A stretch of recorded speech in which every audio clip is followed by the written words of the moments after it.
Take back your soul. This is another transmission from Mahadeva here at thunderwizard.com headquarters, where you find the world's only unified spiritual energy system at thunderwizard.com. Get ready, because here I come. Hello YouTube, this is Mahadeva the Thunder Wizard,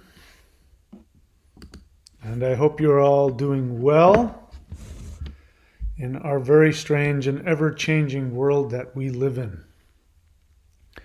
So the question for today is, I want to explore this idea about alien abductions, and this idea that I have never really thought about, which is, could the idea of alien abductions be part of the deep state disinformation program?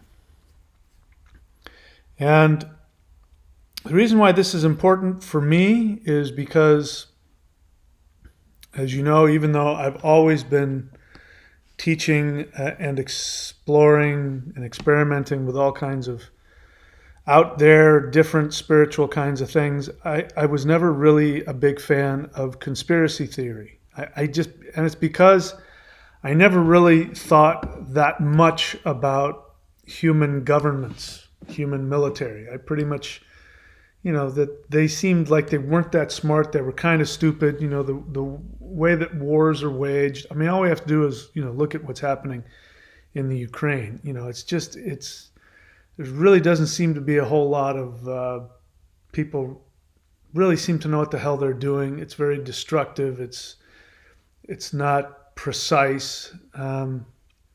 So I've never really just given governments of the world, military of the world, that much power, because they're pretty stupid. Human beings seem to be pretty stupid to me. Until in September, when it became clear to me in ways that I cannot talk about on YouTube because of, this very same idea that there is a group of very powerful people who are running the world, and that this idea that we live in a world full of independent nations is it's a farce. There's no reality to it. And that we are being controlled by a corporatocracy, a globalized corporatocracy that controls deep state all over the world, deep state governments all over the world, controls the military, controls big pharma, controls, nobody talks about this enough, I don't know why, but controls big oil. I mean, that's where, if you want to know where all the money is, it's in big oil. Trillions of dollars. I mean, and the war in Ukraine, what's the big issue? The big issue is how much gasoline costs. So come on, why, definitely we should be talking about big pharma and big tech and media and governments and all that, but why nobody's talking about big oil, I don't know. It boggles my mind how stupid humans can be. To have the smarts to figure out that big pharma is working really hard to control the world in ways I can't talk about, but again, this is just one of the biggest. Whenever I really want to listen to any fringe news that wants to help me understand what's really going on in the world. And when people start going off on, Biden, as I would love to do as well, I think Biden's the worst president in the history of human history. But why nobody is talking about, well, really, if there was a gas problem, all we have to do is just start driving diesel engines and putting vegetable oil in it. Problem solved. Not to mention electric, not to mention nuclear, not to mention all kinds of other things. But, it just blows my mind how incredibly small-minded and stupid people are and how easily they're manipulated. So even though I've had this huge revelation and I've gone from being somebody who dissuaded people from what I considered to be conspiracy theories, I have now become a conspiracy theorist of the highest level. I'm now questioning absolutely everything. So I'm doing more research into this idea of, because I have this feeling that if there's going to be a massive shift, which some people, including myself, have been saying that they've been feeling, that there's a massive shift coming to the world very soon. I mean, the world has changed so dramatically just in the past couple of years. I could not have possibly even written a science fiction movie that was as unbelievable and crazy as what we're living in. We are living in one of those dystopian 80s or 90s science fiction movies. We're living in it. And we're living in 1984. So if there's a shift coming in the opposite direction, a positive shift in human evolution and human society, it's hard for me to believe that it's going to come just from us. There's going to have to be some other influence, I think, that helps to catalyze it. And whether that's a spiritual, the gods appearing in the sky, or, people waking up and having spiritual experiences, and people beginning to start to be able to have more psychic abilities, extrasensory abilities, those kinds of things. Unless something like that happens, I don't know how we're going to shift, because I just got through talking about how incredibly stupid humans can be. Again, I mean, there are people who will die. I mean, they're storming the Capitol over all kinds of things I would agree with them about, and at the same time, they can't tolerate the thought that big oil is doing a disinformation campaign about climate change. It's really freaking obvious. Trillions of dollars are made by you going to the gas pump and sticking in gasoline in your car. And yet, over 100 years ago, the diesel engine was made to be run on, not on petroleum or gasoline, but on vegetable oil. And if you take vegetable oil and pour it directly into the original diesel engines, which some of them are still being made and some are still around, you can't tell the difference, other than your exhaust smells like French fries. And so it just boggles my mind how easily people are manipulated, and easily, so that we've got the deep state, and who knows who's really behind that. If we really go deep and start believing that there's actually not just the deep state, but behind the deep state is a bunch of incredibly powerful people who have their hands on perhaps spiritual or scientific technology that's far beyond what we could imagine, that they are playing us. And they do this every 4 to 8 years.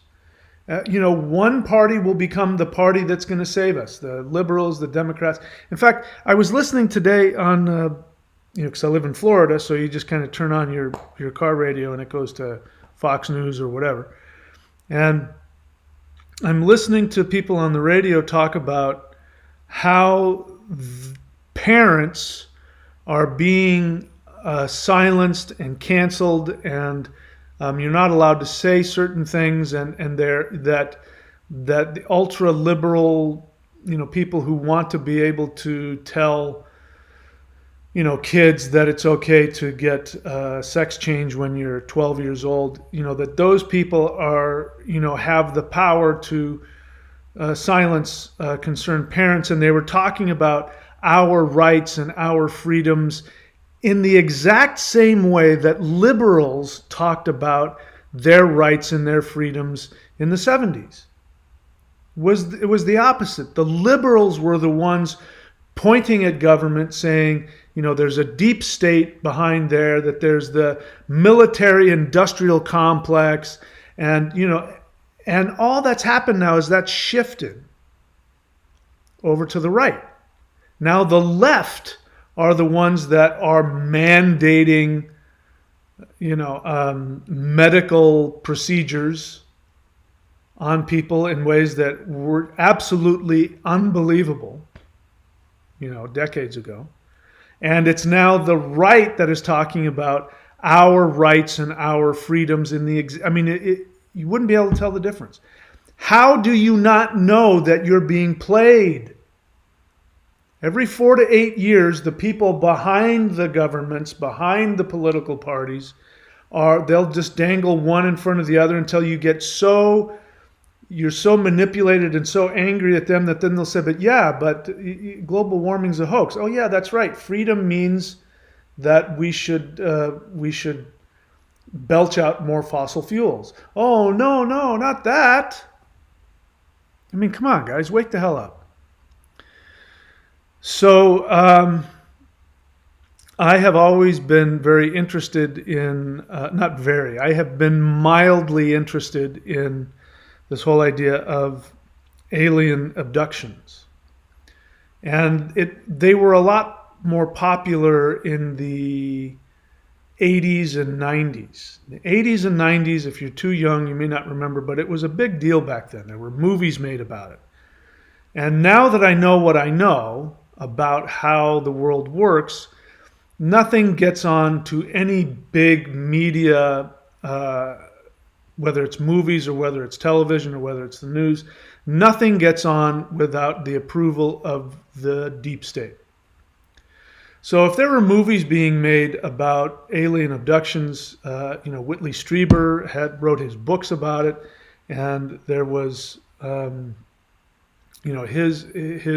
his movies Communion and others, where they portrayed alien abductions as extremely frightening. And the Betty and Barney Hill, I don't know if you remember that, that's a long time ago, but the Betty and Barney Hill abductions. Also the Mothman, the whole stuff surrounding the whole Mothman, weird things that were going on in West Virginia. There's one theme about all of it, in that, number one, what we find is we find these beings, they have all kinds of technology that's beyond ours. They can do things like beam us through roofs and walls and things like that. But they also do things that are really weird, like they, surround the house and huge lights will come on. Like this is in Communion. What goes off is that there's just giant lights being beamed onto the house, and blinding white light. And I keep thinking to myself, are these aliens complete idiots? They're going to abduct you, but the first thing they do is they put on massive searchlights. And then when you're abducted, then you're experimented on in ways where, like in the Betty and Barney Hill abductions, the aliens shoved giant needles into her that caused her tremendous pain. And I'm thinking, really? So their surgical tools are so crappy that they can't, we have, in our hospitals, we have ways of, going inside the body in very non-invasive ways. I've had operations on my knee that were, very non-invasive, and they got in there and, cut out little pieces of stuff in my knee and took it out. And, so you're telling me that these advanced aliens that can travel millions of light years and have mastered anti-gravity, that they have these big giant needles, they stick things in you and they cause your noses to bleed. All this stuff. What it sounds like now, if you think about it, it sounds like a really botched hoax.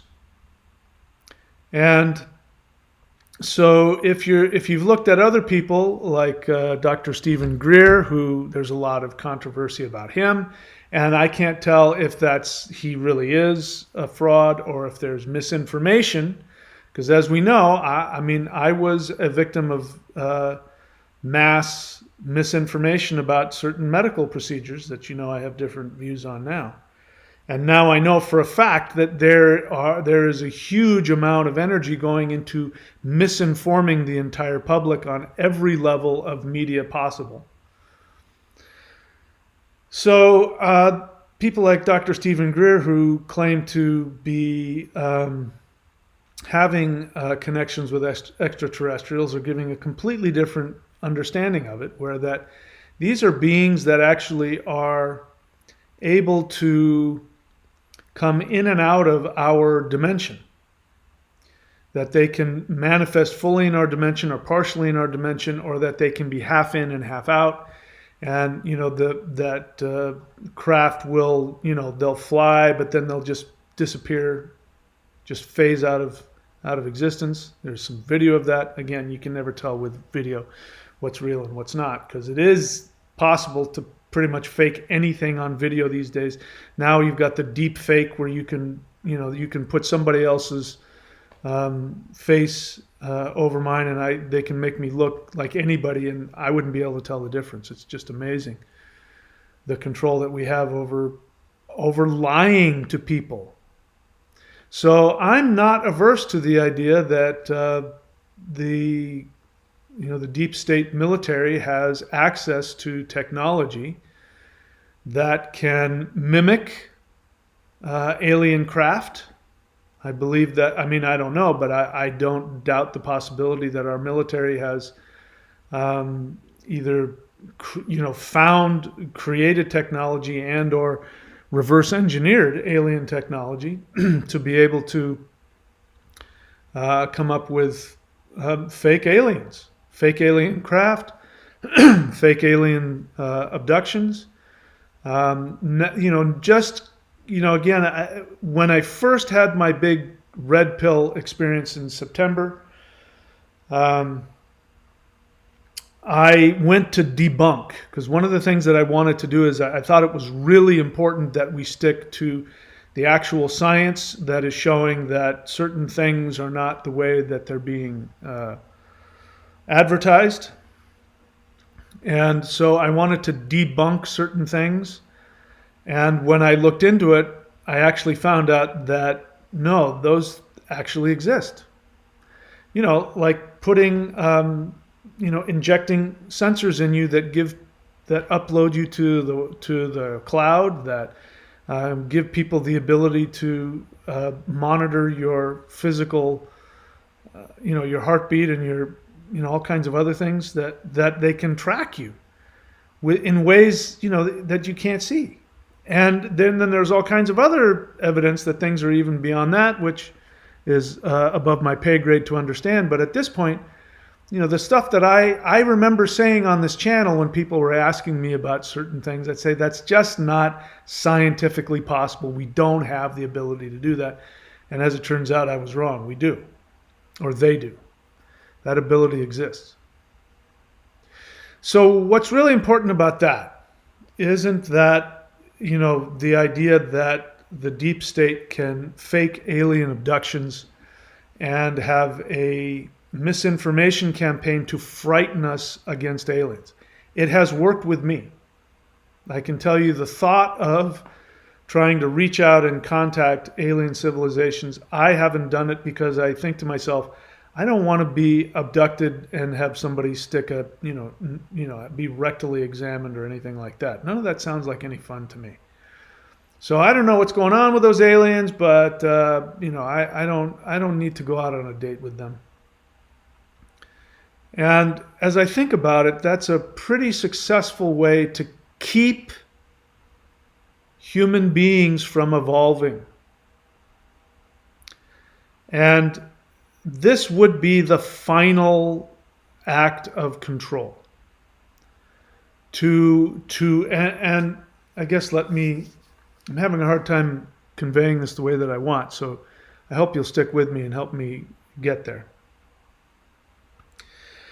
It has been my experience after having done all of the spiritual work that I've done and the energy work that I've done, as well as my work with Mother Earth. And when I talk about that, that's the stuff that I've done when I go deep into the wilderness, into places of power, away from the influence of human stuff like, no phone, no internet, no anything. Just me alone with very powerful, still wild places that you can't get to unless you're walking into it or going in there on horseback.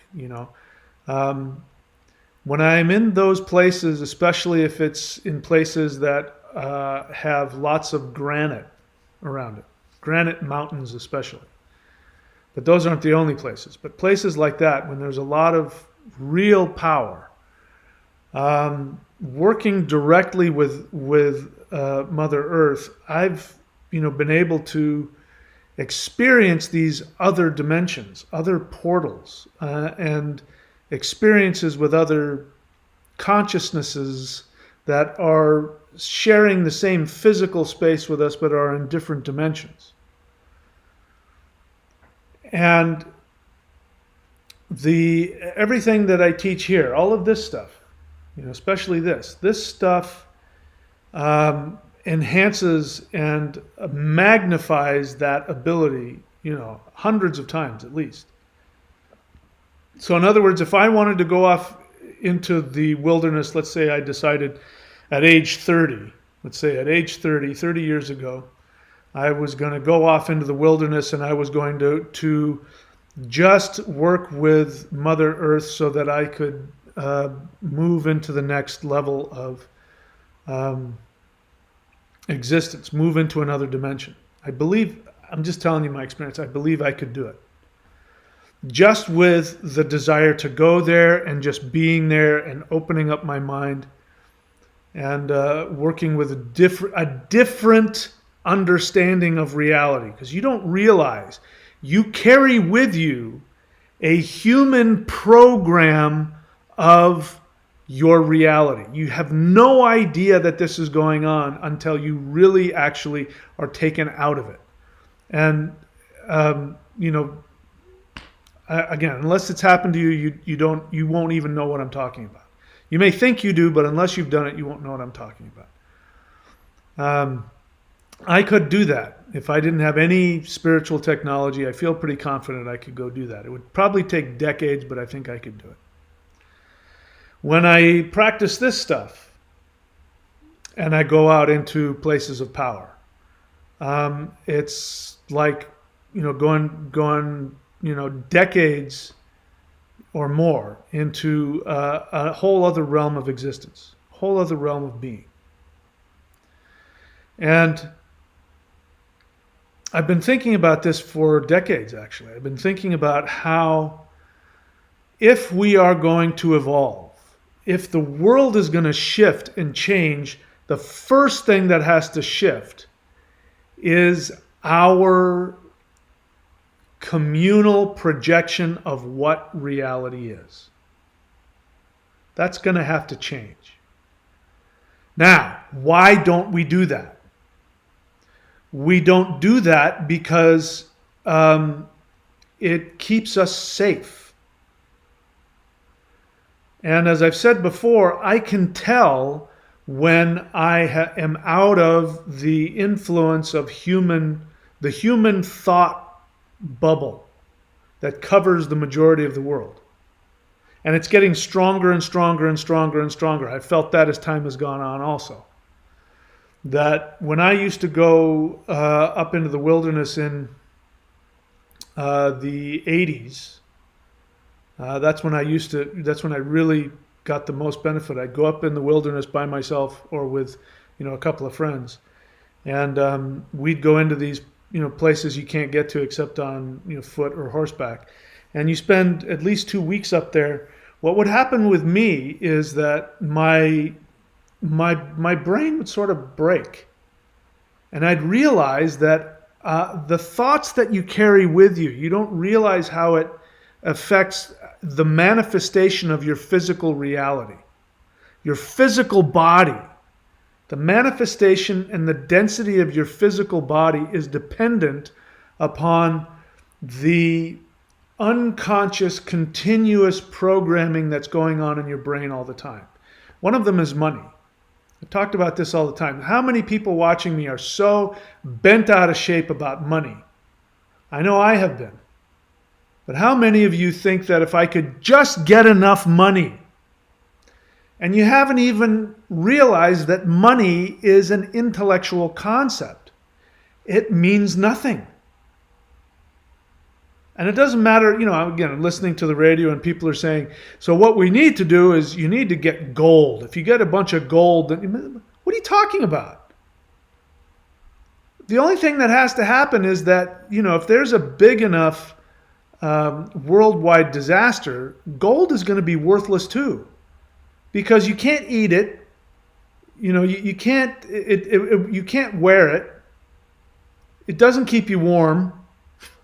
It doesn't serve any function other than looking shiny. You can't even build any instruments out of it because it's too soft. Same thing with silver. The stuff that's not that expensive, like copper and things like that, you can, bronze, you can make things out of that work. Steel. You can't make things out of gold, silver. So the idea that, money, paper money, that's gone. And all that money in the bank, that can go. But gold, that's a real thing. I mean, it's not. It only has value if you and I agree it has value. If I walk up to some indigenous whomever, and I offer him some gold and he doesn't have a need for some shiny gold, he's going to go, I don't want gold, I want that fish you've got. I say, no, I'm going to eat my fish. He goes, well, that's what I want. Or I want that skin. I need to, well, no, I need the skin, but I'll give you this piece of gold I don't want that. I got enough of that. I want the real stuff. So in order for that to change, we have to first acknowledge that we are constantly, through our third eye, constantly projecting this bubble of what we think reality is and the values associated with that. Money is one of them. When you can realize that money doesn't exist, then you'll have all the money you need. Did you hear what I said? When you can come to realize that money does not exist, you can have all the money you need. You will have no problem manifesting money unless you've got a conflict about, internally, wanting to be loved and approved of by them. But the more that I thought about that my life, not that I thought about it, that I became aware. Because when I'm in wilderness long enough, it's my head just sort of pops open and I become aware. Oh my God. Like right now, I'm obsessed over, how I look with my shirt off. It's like every little, oh, the little bit of fat right there. And oh, I got some fat right there. And the reality is it's just so superficial and nonsense. It's just has nothing to do with my health or my physical fitness or how I feel. It has nothing to do with that. It's purely in my head. Just right up in here. It means it has no other meaning. Those kinds of things. Status, money, your value as a person, career. That was another one. I'd be up there and I'd go, I'm so worried about this thing called my career. What the hell is that? And when you live in a scenario where your real life scenario is, do I have shelter? Do I have, and we would, when you go way up in the Sierras, I mean, you don't have to, it's really crazy. All you have to do is just bring a little bit of fishing line and a hook. And then all you got to do is find a stick, and tie it on the end of a stick and just look, a little piece of cheese on it. You can pull out as many trout out of that lake as you can stand eating. Just no shortage of food. So that's, those were the important things. Did I have a place to sleep? Did I have food? If I didn't have food in me, could we get some fish? Fire. Fire starter was a big deal. That's what was important. This idea of a career, it meant nothing. The mountains, I'd look around at these mountains and the trees and the rocks, and they could care less about my career. The only time my career meant something was when I got down off the mountain and I was surrounded by other people. Even driving driving your car down the road, you're programmed to drive on the right side of the road. You have to you don't realize how programmed you are. That has to come apart. That has to be completely destroyed. What does this have to do with aliens? If the deep state can convince you that aliens are violent, you will want them to protect you, them meaning the deep state. If you believe that aliens are violent, you will want the government to protect you. You will want a space force. So here's another question. This is a question that is used by people understandably, because again, it's not an easy thing to accept. Even though when you think about it, of course there are other places in the universe where there's intelligent life. There has to be. It would be, it's absolutely, totally, utterly impossible for our planet to be the only one. It's just the odds, there isn't, it's just absolutely impossible. Anyway, I forgot what I said. What was I saying? I don't remember now. It was very important. I might have it in my notes, which I haven't been following.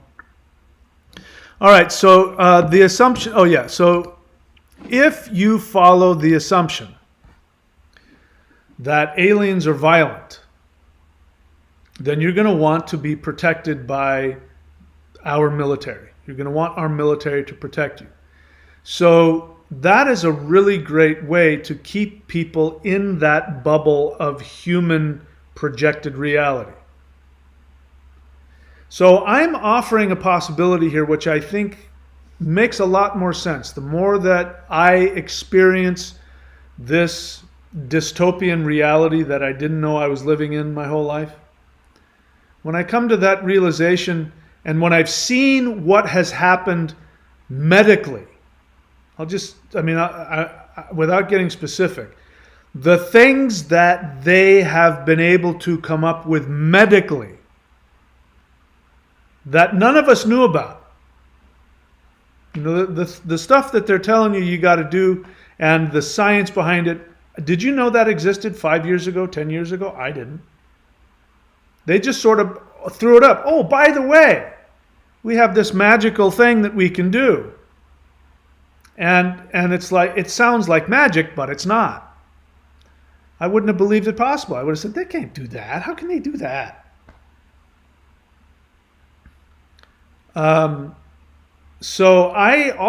It's completely within, it would be completely within their, in their best interest to hide from us the amount of technology that they have. The technology we're using now, by the way, cell phones, internet, computers, all of that used to be military. So the stuff that they're not afraid of us having, or, and also how do they control us? They control us through our phones. They monitor us. You got a cell phone. Everybody has a cell phone. Even if you don't use it, they can track you. They know exactly where you are. They can shut your car off, remotely. They know what you're watching online. They can track you in ways that they never could. And so that's why all of a sudden we have cell phones and we have internet and we have computers, because they want us to have that technology so that they can track us, control us. Who knows what kinds of things they can do with it.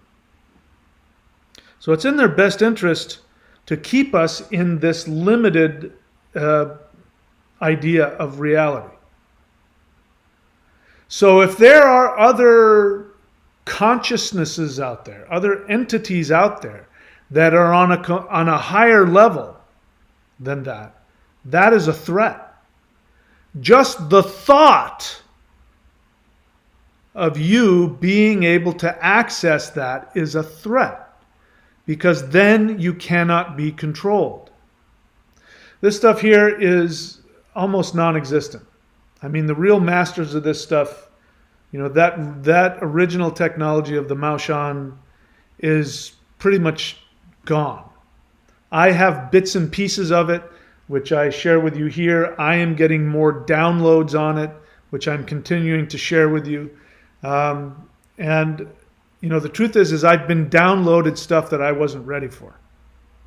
There was a set, a movement practice that I was downloaded that I did a couple of times, and it messed with my reality to such a degree, and it was so traumatic for me that I stopped, and unfortunately I've forgotten it. So if I ever get to that place where I want to, try again, I will, and I'll share what comes to me. But when your reality that we complain about all the time, we complain like again, gas. People complain about gas, and all I have to say is, so all you have to do is go get either an older diesel, or you can go to an Audi dealership and you can lease a diesel engine, and all you have to do is pour vegetable oil in it. Then you don't have to complain about gas prices anymore. People don't do that because there's a payoff in all of the things you complain about. The complaining itself, complaining about gas prices and the liberals and the right wing, and the complaining keeps you in a bubble of reality where you can be controlled. And so if the deep state actually has access to some of these higher technologies that involve psychic ability, and they have a higher access to that, they're not going to let us know about it. They're going to pretend that we're using all of our technology to, the planes that you see and the bombs going off and all that. They're going to let everybody see that, but they're not going to let us see the other stuff. So one of the things that I think makes a hell of a lot of sense is, one of the questions is, well, why did aliens magically show up right around World War II? You didn't hear about flying saucers before that, which may or may not be true, but they didn't come. All of a sudden, we had this explosion of flying saucers and aliens and alien movies and all that kind of stuff that exploded right around World War II. So what did we do in World War II? We blew up nuclear bombs. And when you think about it, you don't even have to be a physicist to realize there's one thing blowing up dynamite. There's another thing when you split the atom. When you create an explosion that is so powerful that you're breaking the bonds of physics. You are splitting the atom. Now we're getting into, you're messing with the structure of the cosmos. It's incredibly destructive on more levels than we can comprehend.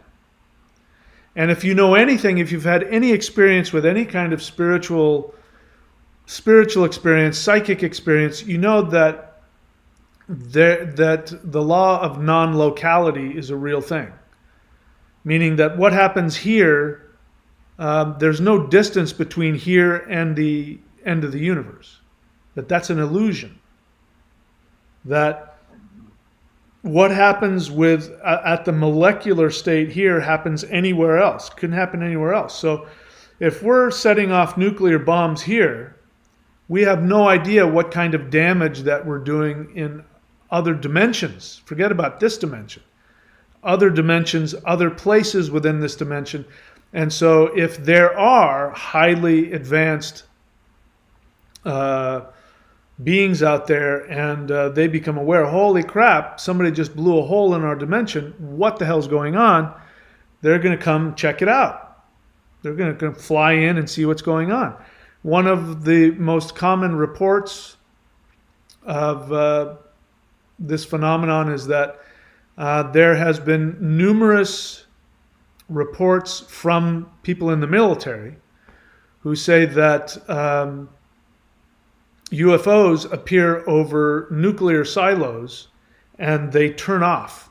They turn off all that, you see this red beam go down to where all the nuclear missiles are, and they're all turned off. That all of the technology is turned off and you can't do anything with it.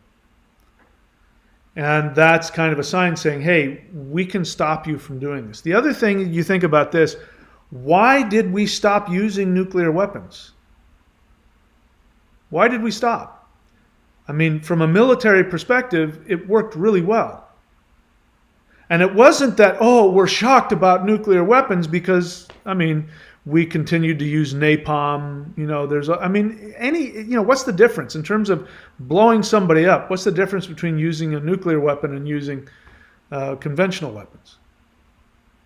There's other stuff, but in the whole scheme of thing, if we're talking about, military governments that want to rule the world, why did we stop? I think there's other things going on that are preventing governments from using nuclear weapons. Because they haven't even used battlefield nukes. They don't even use, there's no nuclear testing going on anymore. Why? I think somebody else is preventing that from happening, or at least strongly discouraging that from happening. So the other question is, if aliens are here, how come they haven't, why aren't they doing more? If people are being abducted and being experimented on, why haven't they just begun colonizing? Why haven't they taken over the planet? Why haven't they done more? And I heard a really great argument from Neil deGrasse Tyson, who does not believe in aliens, but he had a very interesting argument for it. And he said, if you think about it, the reason why human beings haven't begun colonizing other worlds isn't because we don't have the technology, because we do. We haven't put the money into it. We stopped the space program a long time ago, and we haven't gone to the moon in who knows how long. We've sent out probes, but we haven't sent people. But the reason why is because human beings are violent, and we can't cooperate. So if one government gets a foothold on Mars, another one, just like with the moon, another one's going to have to go and get a foothold on Mars, and then they're going to start fighting with each other. They're going to try and destroy each other's ability to go to the moon or go to Mars. We wouldn't be able to colonize anywhere because we can't work together. We would need to, as a planet, work together to colonize Mars. All the effort that would go into it. So the idea is that if a society becomes, the more evolved it becomes, it's going to become less violent, it's going to become more cooperative. And by the time somebody gets to that state, they don't want to colonize. They don't need to militarily conquer anything else. So when they get to the state that they can, they're not going to. Which explains the idea that what I really want to get to is that if, now that I'm starting to talk myself out of this idea of what I thought aliens were in the 80s and 90s, I'm starting to understand they're going to be more like Bigfoot. You what? You haven't heard me talk about Bigfoot before? Go watch it. I've talked about it, and I even have a video talking about my Bigfoot experience. But my experience with Sasquatch was the most frightening, mind-changing experience of my life. And it wasn't because of what you might think. It was because when I heard that whatever that is, that entity, that species of who knows what it was. When I heard that being scream 3 times in a row, uh, it it completely tore open my reality.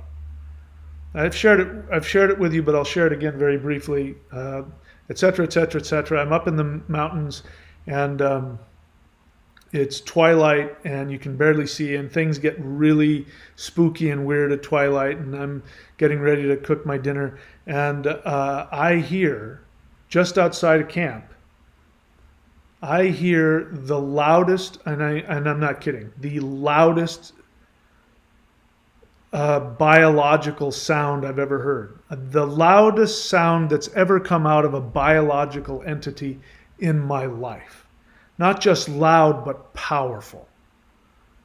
And the sound of it went beyond anything that I've heard any animal do. The depth of the scream was lower than anything you could imagine any being creating. The high note, there was also a high note in it that was higher than anything I've ever heard a biological being do. And then there was the middle sound, and it had this huge range of sound. And on top of that, the vibration of it went through my physical body like it was coming from another dimension. And the scream itself literally started opening up a whole other dimension in reality. The scream lasted for 3 seconds, and as soon as it was over, my brain went to dissociate and tell me that it didn't happen. And it almost succeeded. I was almost ready, and I almost convinced myself that I hadn't heard it. In other words, I was going to forget that it ever happened. And then the second scream came in, and the same thing happened. And then the third scream. And by the time the third scream came in, my brain broke. And I said, please do not come into my camp. Thank you, because I had meditated for months wanting that encounter. And I said, thank you. Please do not come into my camp. I won't be able to survive the experience. Please do not come in. And it didn't. And then I dissociated and forgot that it happened because I had to get through the night after all. And then I woke up the next morning, and then the memory came back, and it was very shocking. And I understood everything that has been said by Native Americans who say that Sasquatch is not part of our dimension, that it's a shapeshifter, they say, that's able to, and people have said this before, that they'll blend into the background, you can't see them. You'll see footprints in the snow that just disappear, giant sides of mountains where, there's no place they could go, and it's just like they disappear. And I definitely had the experience that being was not part of my reality. It was somehow phased in, partially in, and yeah.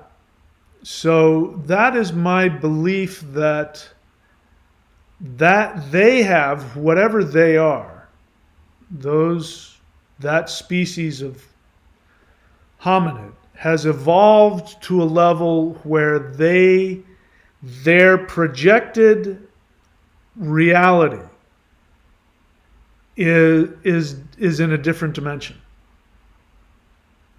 They're partially in, partially out of our dimension, or it makes me think that our third eye projection of our reality may also be phased in and out of multiple dimensions. So I think it's possible that perhaps for the Sasquatch, we appear and disappear as well, and that we may just be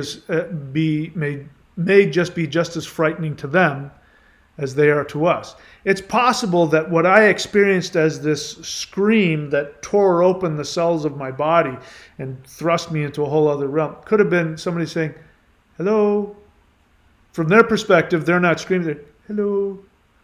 But the vibration of it is so different that I experience it as this scream that tears open reality. And so if aliens are not these clunky weird little gremlins that show up and have really crude tools where they have to, put you in a trance and put you in a state where you can't move, and then they frighten the crap out of you and they stick needles in you and anal probes and all kinds of stuff like that. If that's not what they are, and what's happened is that we have set off nuclear bombs which have opened up holes in the fabric of who knows what, and they're showing up going, what the hell's going on here? And they have the ability to phase in and out of our limited ability of, experiencing reality.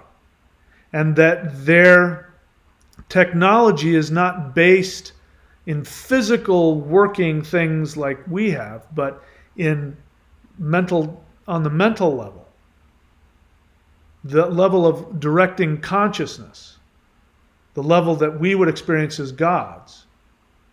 Then that means if we were to connect with them, it would shatter the bubble that we have of what we believe our reality is, which I know from personal experience, it is something that human beings developed in order to stay safe. This is why all over the world, multiple human societies, they always seek to come out of the wilderness, and they seek to create cities, villages. You always see that because in cities and villages, the more people you have packed together, the more they start to bring their collective consciousness together, and they create a consciousness bubble. That's the safety. I could spend a whole lecture on that, but I won't today. And I'll end with this. I wish I still had these photos. I don't know what happened to them. They might be on old, 30-year-old computers in storage somewhere. I don't know. But this was not long after I was having these kinds of experiences in the wilderness that I learned Yoruba shamanic drumming.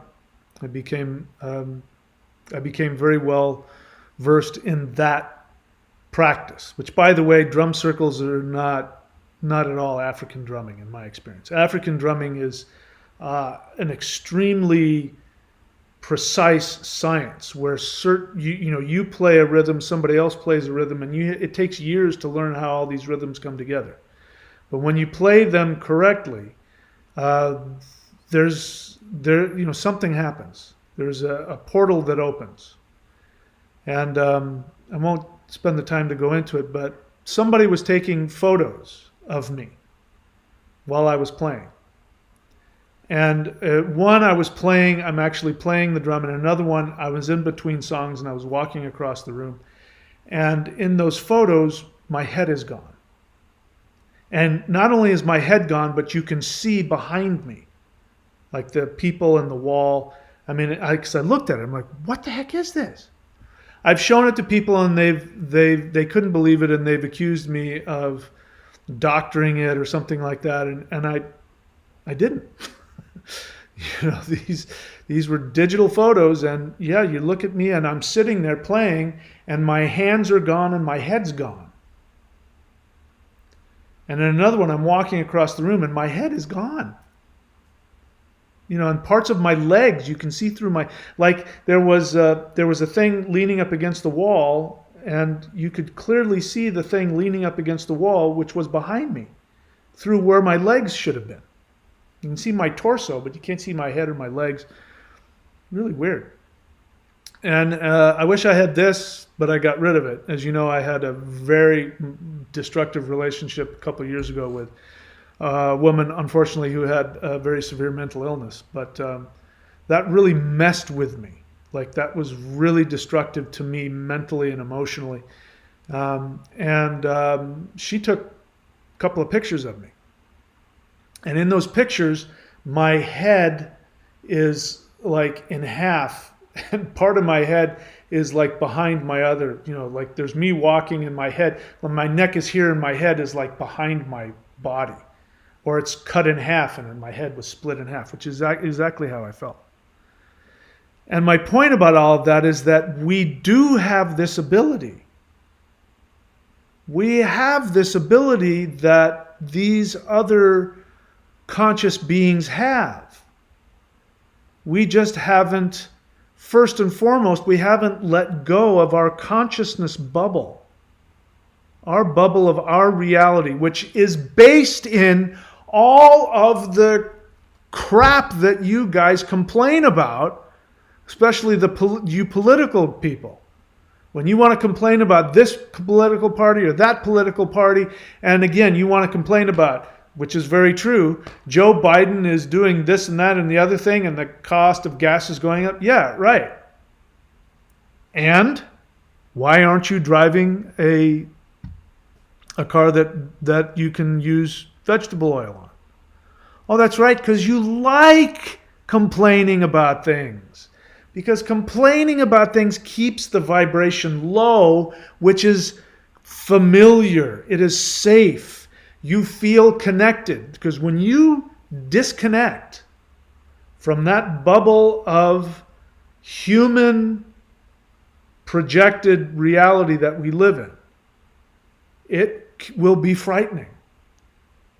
It will be frightening. Because you will know that you're not connected to the hive mind anymore.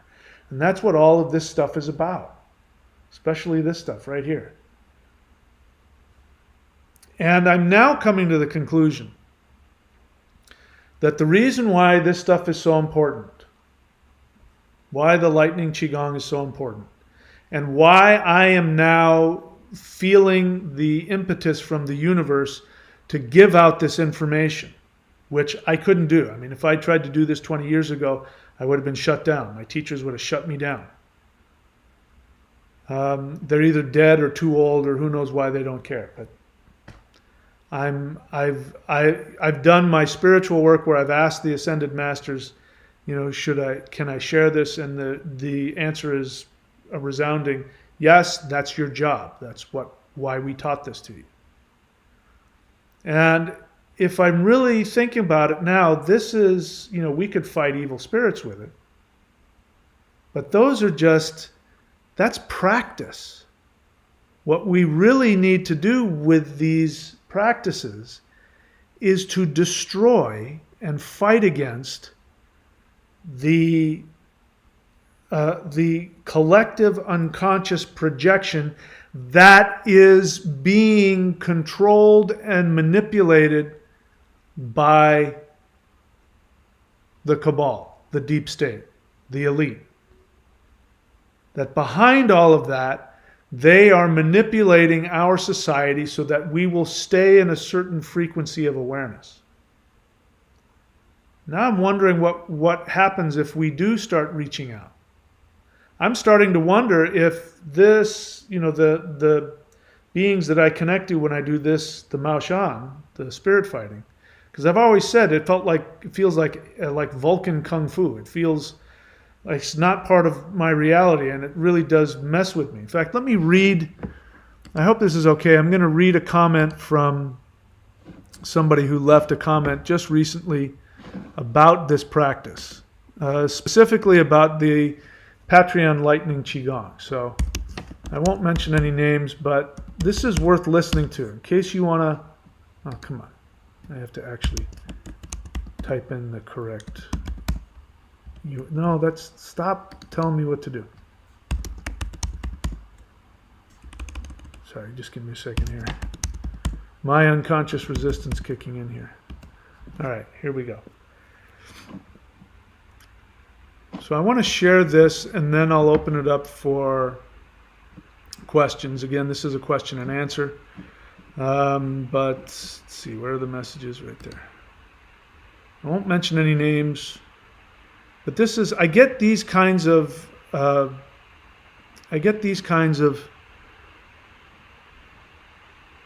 messages all the time. Let's try that one. Is that the one I want?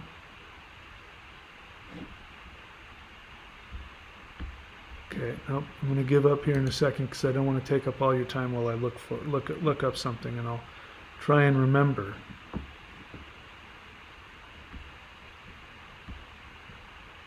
There it is. All right, I'm not going to share this person's name, but here's what somebody says.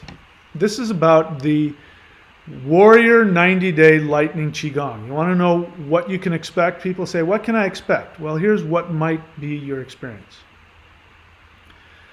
Hi, I have subscribed to the Lightning Qigong after having carefully studied your information over a couple of weeks. To be sure, but would like to upgrade when you have the space available. Okay. Is that what I wanted? No, that's not what I wanted. Dang it. Anyway, I'll see if I can find it. I think it might still be in my my email here. Yeah, here it is. Okay. Just wanted to say a huge thank you. You have literally changed my life totally with these practices. It has been extremely challenging. As I keep saying, it's going to completely, it's going to destroy that bubble of perception that you have. It's going to destroy that.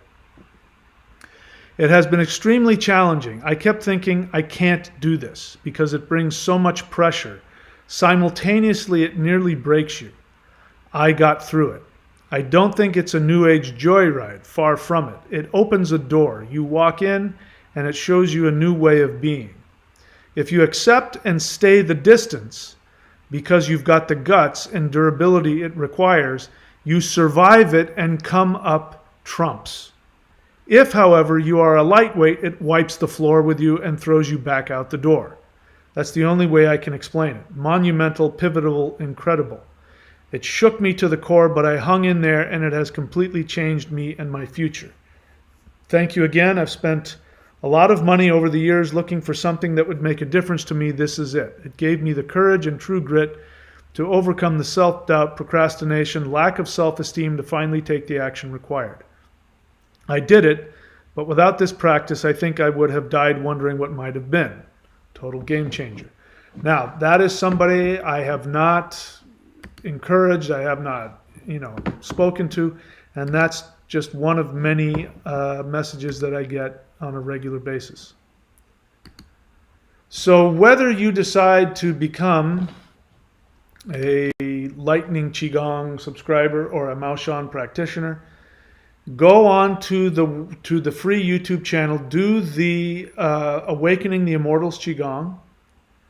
Look for that. Look for the playlists on there. Look for the Maoshan practices. Do the Qigong, because that is how we can defeat them. That's how we can take them down. But we have to get to, and I think we're getting there. But the world has to get to a breaking point where there's finally enough people, enough percentage of people who are breaking through the mental projection bubble. And when that happens, you'll see everybody start waking up, because the rest of the whole species will have to come up at the same time. But we have to do our part. And those who don't know about this and don't understand it, you have people that just are clueless, and they're good people, but they just don't know any better. If you know better, you have a responsibility. And I keep saying that this channel is about doing the practices. The talk is meaningless. You have to do the practices.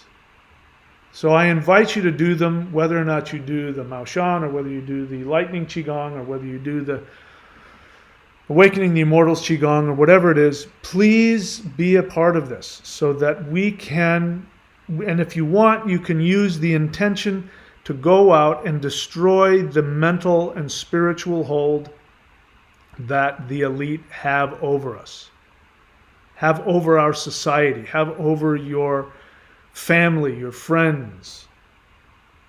This is a way you can do it. You don't have to tell anybody about it. You don't have to proselytize. You don't have to be part of a cult. You just go and you do your work, and you blow apart your tiny little cocoon of awareness, and you become open to bigger. understandings of how the universe works. You change literally the vibration within your body so that you can shift into other dimensions. And when we all start doing it, it'll be easier for all of us.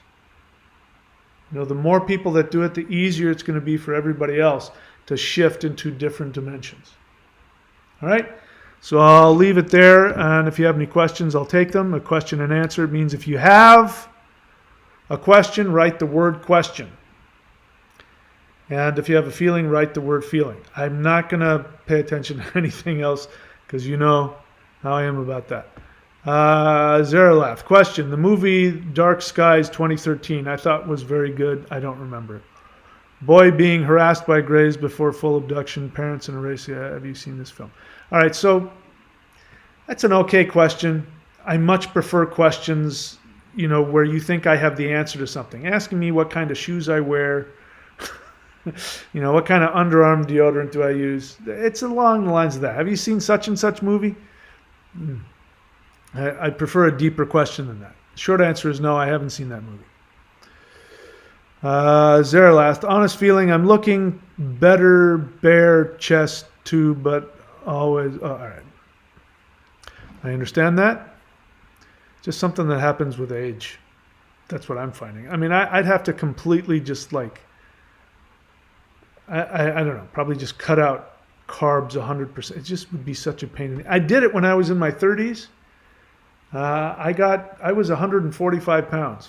And I was only eating organic salads and, just like chicken with, the skin cut off and nothing else. And it was a really boring diet, but I was also quite thin. I mean, like my bones were sticking out of my butt. I'd have to get on one of those kinds of diets again. All right, that is not a question. I'm not gonna read anything that's not a question. Casey Jones, honest feeling. I called my wife out on gaslighting me and it feels good. Good for you. Mario Chavez, question. Do you do private readings of what? So Mario, welcome to my channel. Do you see this here? Do you see these things? These things are there for a reason. They're called links. If you type that in right there, courses.thunderwizard.com, you'll find all of the stuff that I do. So when you say private readings, I don't know what kind of reading you're talking about. I do so many different services. So please don't be offended by this, but please get up off your rear end and put some effort into finding out what I offer. So frustrating. That's what the links are there for. It's not that hard. You can figure it out. And then if you have a specific question about a specific service, then I can answer that question. But, again, two most important things in life. Pay attention and put effort. I'll just tell you, if I had landed on this channel, I would see 1, 2, 3, 4 links. I would have checked all of those links out.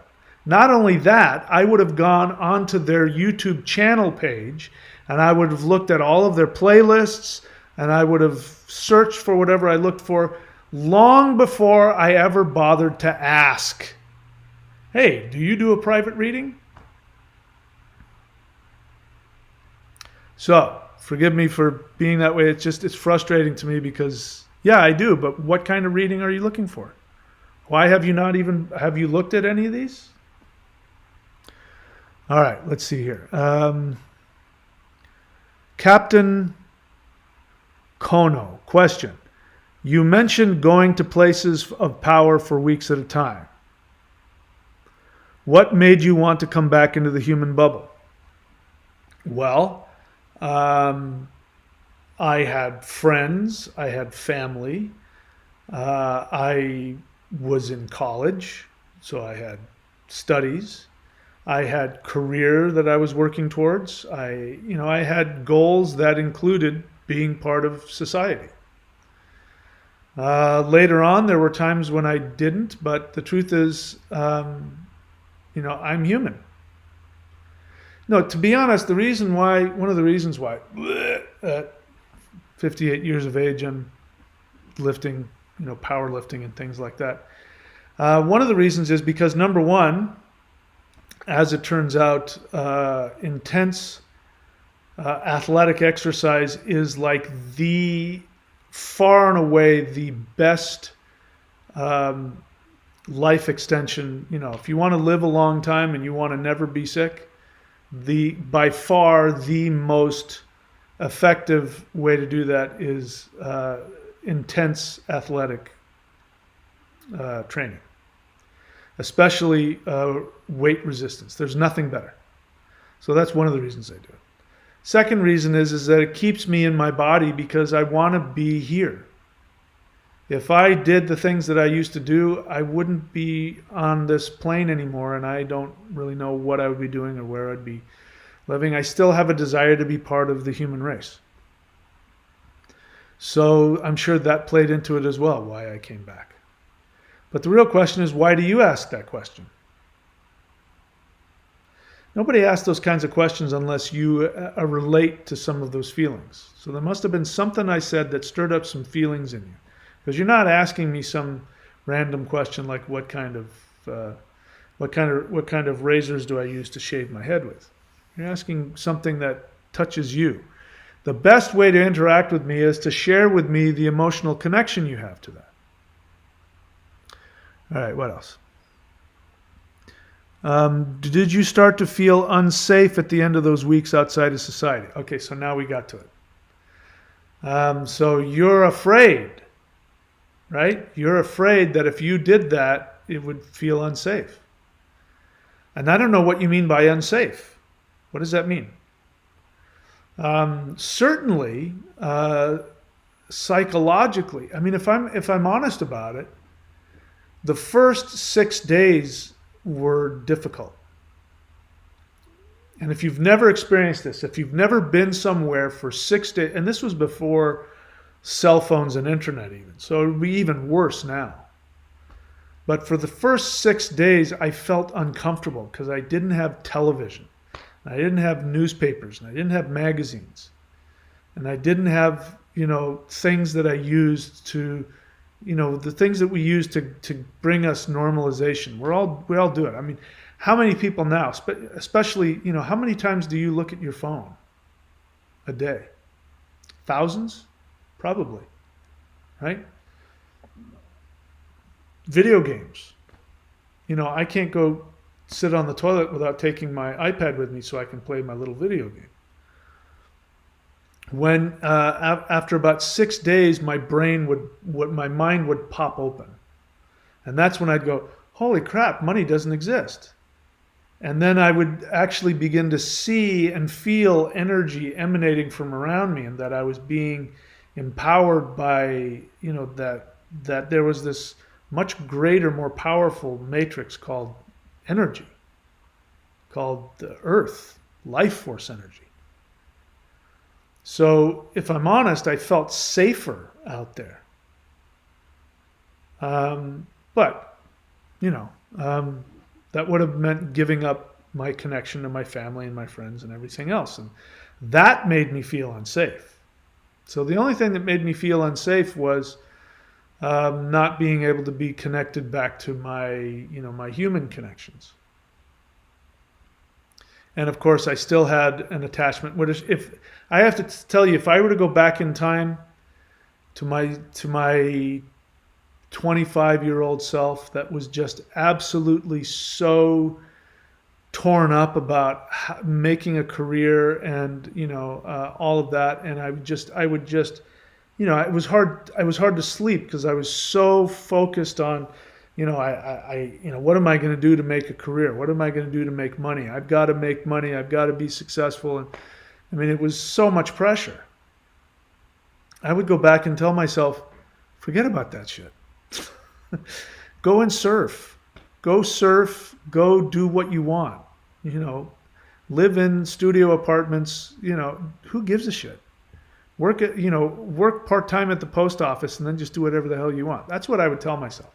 That whole thing about going and getting degrees and spending, I spent 8 years in college. I've got the equivalent of a PhD in multiple things because I spent so much time in college studying things. And, I would tell myself that none of that matters. I mean, if you want to go do that and it gives you joy, and I did get a lot of joy in education. So don't get me wrong. I've always been a studier, but I could have studied on my own. I didn't have to go to college to study the things that I study. The things that I've learned, I've learned more. In fact, since I've been in college and, got the equivalent of PhDs, I've since learned that I've learned more about history and language through my spiritual practices than anything else. So that's what I would go tell myself. And I would tell myself, why don't you go live in the woods for a couple of years and see where that takes you? That's what I would do differently. So anyway, what else? But no, I wasn't afraid like I was going to be attacked by or destroyed or aliens were going to suck my brains out or, afraid of ghosts or none of that stuff. I felt totally, I'm uncomfortable in cities. I don't like being around cities. They make me very uncomfortable. I'm not too thrilled where I am. Florida isn't doing it for me. And I think part of it is because there's just so much, there's not enough nature to break up all the people because it's so flat. Like in places where there's big mountain ranges and things like that, that sort of breaks it up. But when it's flat like this, it's just my feelings. Just human stuff coming in and out of my brain all the time. So I don't know who O is, but if you look above you, you see the word question. I've said, please write the word question in all caps.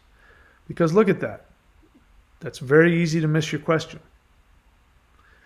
You say, what abilities happen when you do this? So first off, how do I know what context you're talking from? So pay attention and put effort. Put yourself in my shoes. I don't see your question for 5 or 10 minutes. How do I know what the context is? Put some effort in that. Write a whole sentence so I know what you're asking. And why am I so annoyed? Because I want you to be able to get your question answered. And it annoys me that you don't care enough about finding the answer, that you don't give yourself the respect to write out a whole question to make sure that I know what to say to you. Have some respect for yourself. Write out a whole question. Don't be so lazy. Doesn't serve you. If you want to get anywhere in spiritual practice, you can't be lazy like that. And again, this is, young kids are entitled, especially nowadays. Everything is just fed to them. They're narcissistic. They don't understand that there's other people out there, that other people have their own train of thought. You have to explain things to them. You have to talk in full sentences. You have to write out full sentences. You have to use punctuation and grammar so people know. They just that's what that reminded me of. And it saddens me because you're doing yourself a disservice. Vincent.thunderwizard.com, honest feeling, I'm becoming more aware of how my mom infantilizes me in the games she plays with me, and it's frustrating and upsetting that she still treats me like a child. I have mixed feelings. I understand. Keep doing the good work, my friend. I admire you for your ability to have that much honesty. Nielzebub, honest question. Are you as direct? All right, so that's not an honest question. Let me explain to you what a question is. Okay, you ready? Take your notes out since you're already, now you've got me on the defensive. Okay, so that's number one. What are you going to expect anything from me when you're putting me on the defensive? How can I be helpful to you? Now I have to deal with your negative attitude. An honest question is you're asking a question about a subject that you don't know, that you want the answer to. That is passive aggressive and abusive. And let me just respond. If you don't like how I do things, go somewhere else. Stop wasting your valuable time belittling, devaluing somebody. I've invited you into my home and I'm sharing with you my experience. If you don't like it, go somewhere else. If you talk to me like that again, I'll block you. What else? Captain Magikono, honest feeling. When you mentioned those places of power, it did touch me, as I heard about a concept like this in a story close to me. You were the first to mention it outside of this story.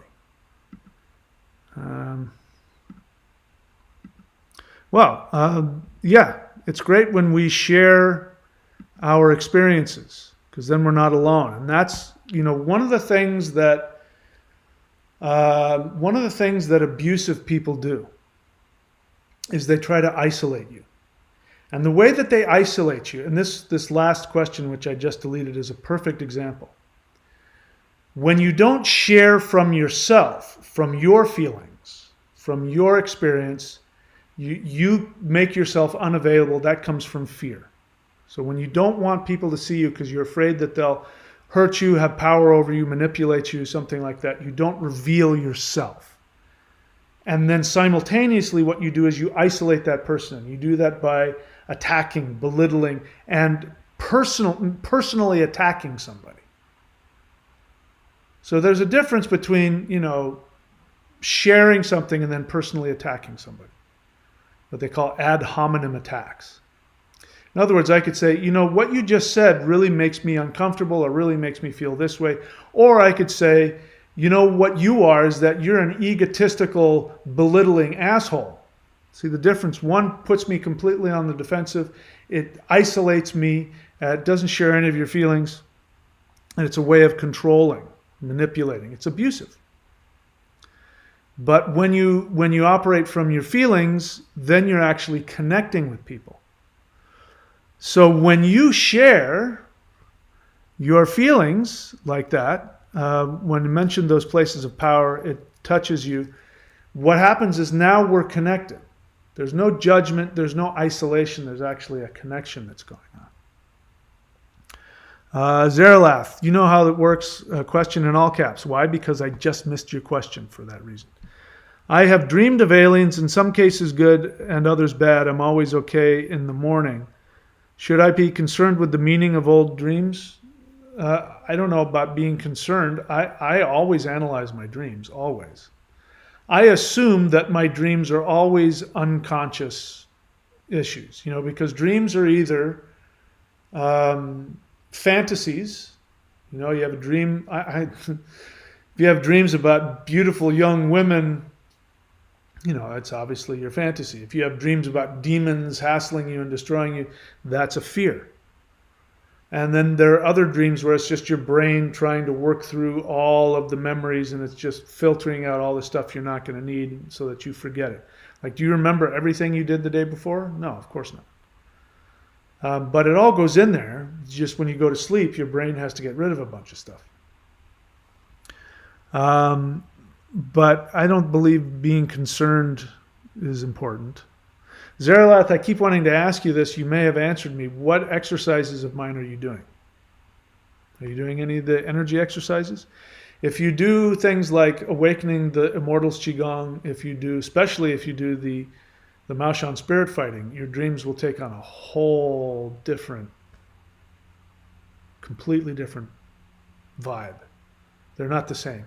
It's a whole different realm. Anyway, Captain Kono. Okay, I already read that. Oh, question. Again, I already asked O to please write question in all caps, paying attention and putting effort.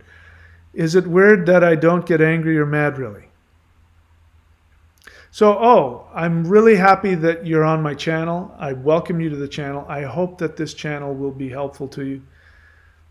Let's think about that. Does that question have anything to do with what we've been talking about? Does it have anything to do with what I teach?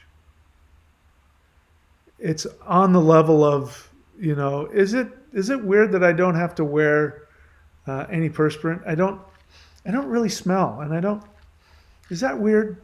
It's along those lines. You're not sharing your feelings with me. If you want to share some deeper experience of your feelings, I'm happy to take that adventure with you. So welcome to the channel. Spend some more time on here, and I hope that you find some subjects you can really sink your teeth into and ask me some questions that will excite me to talk about. I would love to have that experience. Nielzebub, honest feeling. I'm very bothered and filled with rage when I see someone whom I perceive as being a bully to someone innocent. I feel I'm overzealous with my righteousness always. Um,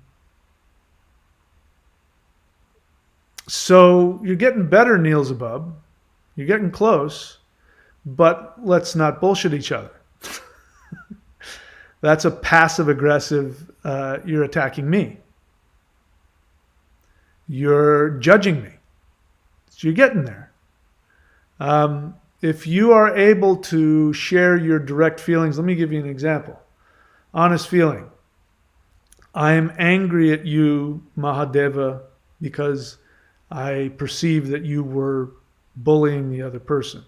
I'm afraid of you. You remind me of my father. Those kinds of things. Now we're getting into some, now that would be more of an honest feeling. You came pretty close though, and you took some responsibility. You're very bothered and filled with rage when you see someone whom you perceive as being a bully to someone innocent. Okay, I can accept that. Oh, question again. Oh, still. Fourth one, either. Can't even follow directions. Not listening to anything I'm saying. Have you heard of the Merkaba? Did I talk about the Merkaba? Do I ever talk about a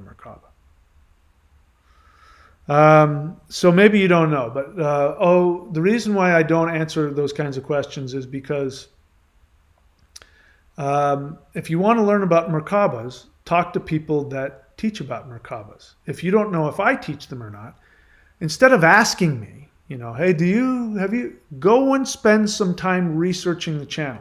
Listen, guys, there's a reason why I do this. It's not just because I want to be a pain in the ass. I don't want you to be lazy. Lazy people do not evolve.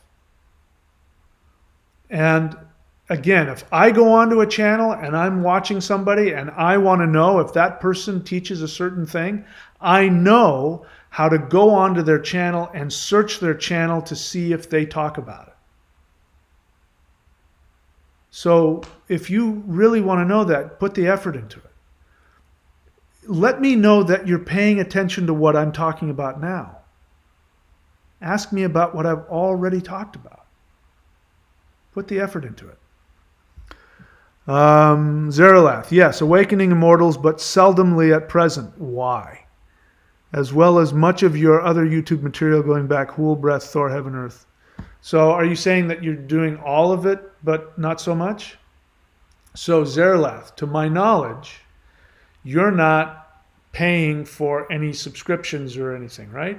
Right. So I have the right now to say this without sounding like I'm trying to bully you into giving me money.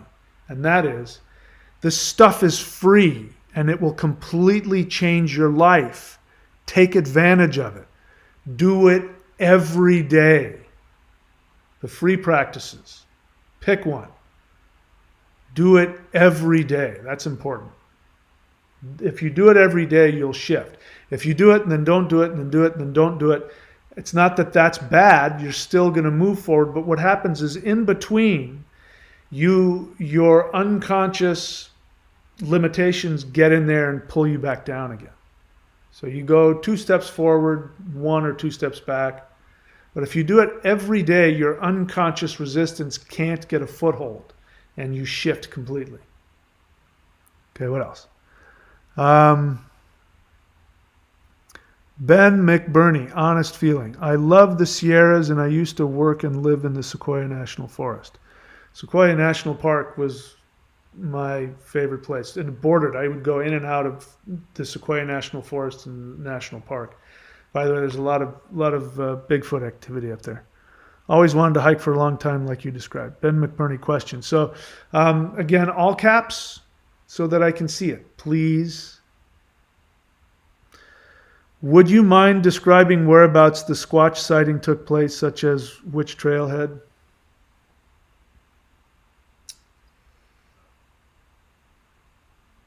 I'm trying to remember the name of it. It was 20 years ago.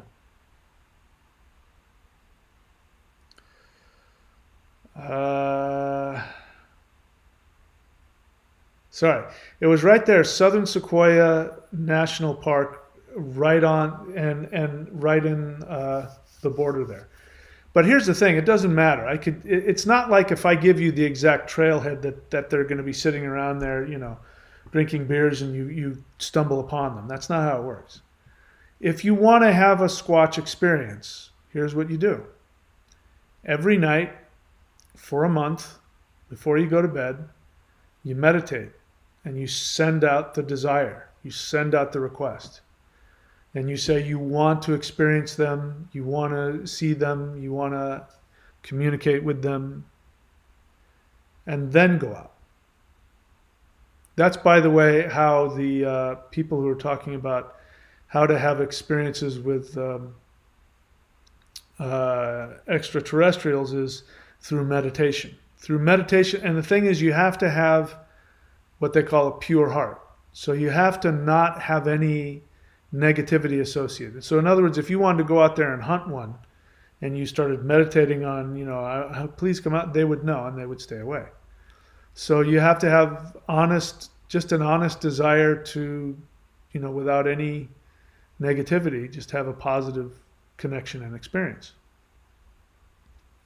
Otherwise, they won't show up. So it doesn't matter. That whole area, unless something has changed, they're up there. In that whole area, they're up there. And they'll know where you're going to show up, where you're going to go.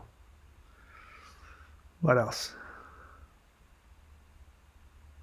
Okay, Casey Jones, didn't you already give that feeling out about calling your wife out? I think you did. Snow Buddy, question, please, in all caps again. Have you heard about the Montauk material as it relates to Bigfoot, and have you thought about it fits your overall picture? I don't know what the Montauk material is. Just curious, don't feel pressured to answer. I don't know what that is, so I can't answer that.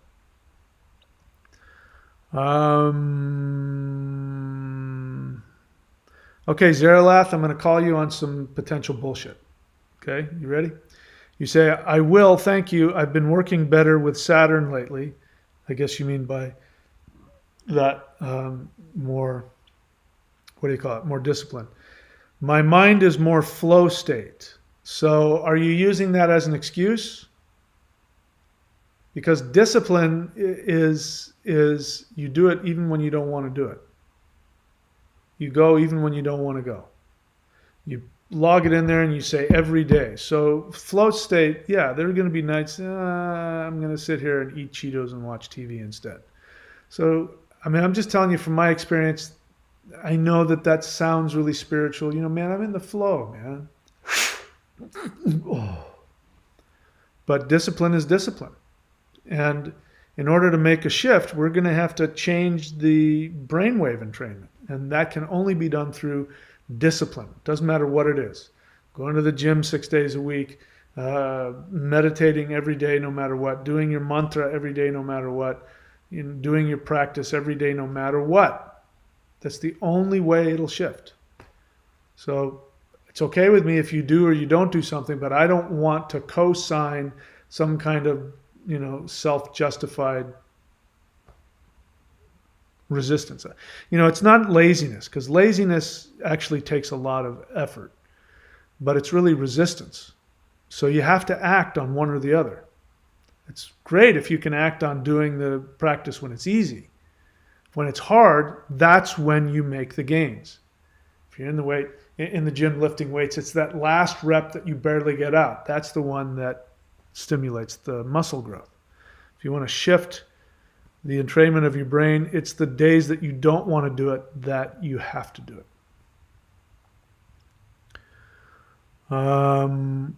Honest feeling. So, how many times have I said to you just in this to please write that first thing in all caps?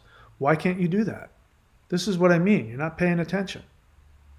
I just got whoever it was that was beating me up because you said that I was giving people a hard time. Let's just go back. How many times have I told this person to please write it in all caps and they're not paying attention?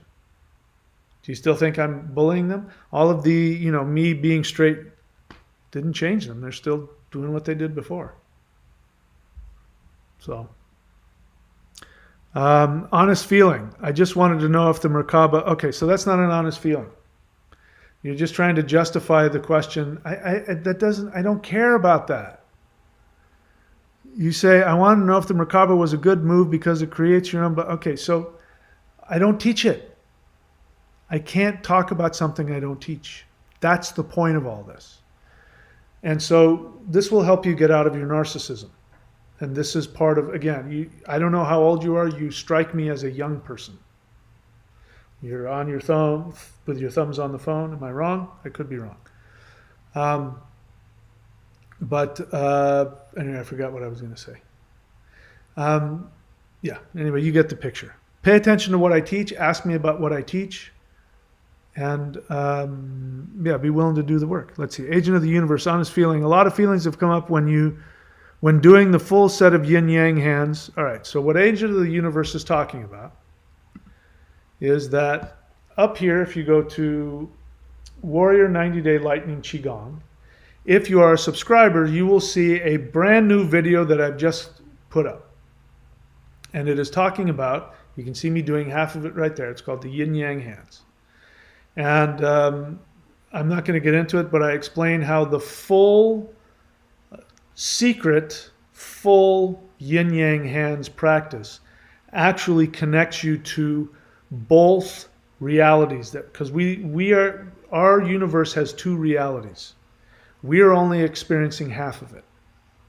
To experience the other half, there's ways to do that. There's energetic technologies that can help us do that. So if you go to Warrior 90-Day Challenge and you subscribe, you can see that video there and you can practice it, and then you'll know what Agent of the Universe is talking about. Honest feeling. A lot of feelings have come up when doing the full set of yin-yang hands, and I'm feeling overwhelmed, but doing my best to press through. Makes sense, right? Now that's what happens when you unify the two halves of our universe in your body. It's an overwhelming thing. Also, my shoulders and body light up and I can feel the energies. Right. Okay, yeah. Oh, sorry, I'm new. I know. And I appreciate that, and I'm glad you're here, and good for you that you can take that direction and hopefully use it. So, yeah, welcome to the channel. Please pay attention to all this and go on and look at the, research the channel, look at the playlists, and find out what it is I'm really about. Zerlath, honest feeling. Yes, I have daily routines now. My mind flow was me coming clean on the excuse because I'm ready to change. Oh, okay. I didn't catch that, but I'm sure that was helpful to other people. Question, in all caps. Good for you. You're paying attention. What benefits does yin-yang have? All right, so what do you mean? Yin-yang practice, the yin-yang hands, the yin-yang itself. These are, again, I get the feeling you're a young kid. Am I wrong? And you just coming into this whole new world. So what you do when you're young and when you're new is that you put the time and effort to study. So go on to my channel, and if you want to, you can subscribe to the thunderwizard.com at the entry level. The entry level you can start with there, and I go through all the basics of shamanism, and I tell you all that stuff. There's a lot to be said for putting the time and effort into studying. That way you don't have to ask questions. You have the material that you can study, and you can find out more than you could possibly imagine. And a lot of these questions are answered through doing the work. And that's, the best that I can give you. And I don't know if you're young or not, but you come across to me that way. At the very least, you're new. Agent of the Universe question, what do you think of... All right, so Agent of the Universe, what do I say about those kinds of questions? You've been around here, so you know. I'm not going to talk about politics. Thanks for the question. Agent of the Universe. Okay, that's not a question either. Casey Jones, I don't know what you're doing. I really like it when people just don't throw nonsense into the chat. Okay, I don't see any other questions here. Okay, Neil Zabub.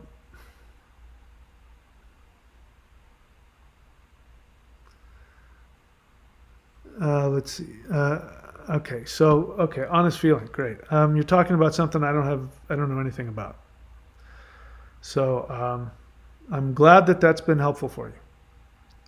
Agent of the universe. No, okay, that's not a question. Okay, I don't see any other questions here. I appreciate everybody's time. Thank you. My apologies to anybody if I've done or said anything that's been offensive or hurtful. Just understand that my intentions are to be as helpful as I possibly can. And sometimes that means breaking through people's resistance, breaking through people's ignorance, and that's just my way. There's plenty of other people that do things differently. You won't hurt my feelings if you go and follow them. If you want what I have, this is who I am, and now you know how to navigate me a little bit better. But I really appreciate everybody coming here, and I appreciate everybody's work when you are doing the practices, when you are empowering yourself. I am grateful to you for doing that. I acknowledge that you are a powerful spiritual being that has taken incarnation in human flesh. That takes an unbelievable amount of bravery. It takes an unbelievable amount of power and evolution. Even if your experience is that you're just struggling and life is challenging and maybe you don't know as much as somebody else, it doesn't change the fact that on a spiritual level you are huge, you are enormous. And my greatest desire is to help you to live up to that level of what you truly are on the deepest level of yourself. My experience of spiritual practice and discipline is that it guides you back to that. And when we operate from that, there's nothing more powerful in the world, in the entire universe. The gods look upon human beings with awe and wonder because you had the balls to manifest in physical form as a human and deal with this very intense experience of four-dimensional physical reality. So thank you for that. Thank you for just being you. And thank you for continuing. Even if you've made just a little bit improvement over yesterday, that's what it's all about. As long as you're making progress and things are a little bit better, you're a little bit better than you were yesterday. That's the only thing that matters. And I personally thank you for making my world a better place because of your hard work. So that's it for me. I'll double check, see if there's any last minute anythings.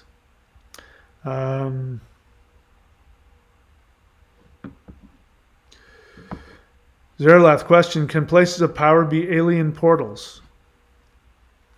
I guess my understanding is that at least the way that they're talking about it is that it doesn't matter, that what you do is in meditation, I don't know, should I share this? In meditation, you imagine where you are, whether you're in a city or whether you're out in the wilderness, and then you go out further and further, like you create a map. And you find a star system and you create a map between where you specifically are on the planet and a star system. And then you kindly ask, can you come? I want to communicate with you. And they will psychically be able to follow that to where you are. So whether that's places of power or whether it's your backyard, I don't know that it makes a difference. Agent of the Universe question, do the Greys do lightning Qigong too? That's a good question. I don't know. Snow Buddy question, follow-up. Squatch type being created havoc on some type of military installation related to Psi and a bunch of really dark stuff in the 40s. I think it was spiritual maturity, free will. I believe it. Vincent.thunderwizard.com question, can you shout me out? My apologies. I didn't shout out my two apprentices. So Thunder Staves Rangel, you can go check her out at thundra.thunderwizard.com. She is one of my certified astrologers, as well as she does all kinds of other stuff.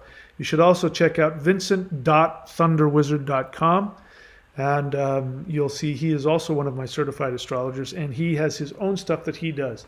So if you want me to do what I just did for them, to advertise you on my live stream, you can go to lockdown.thunderwizard.com, and if you decide to take that course and you pass the very simple test, I will do the same thing for you that I just did for them. All right. Anything else? Nope. All right. That's it for me. I wish you guys all the best. And however I may come across, know that everything I do is because I love and care about you and the whole world, and I want everybody to be as happy and successful as they possibly can. And I will see you guys all next time. Take care of yourselves, be your best, and talk to you soon.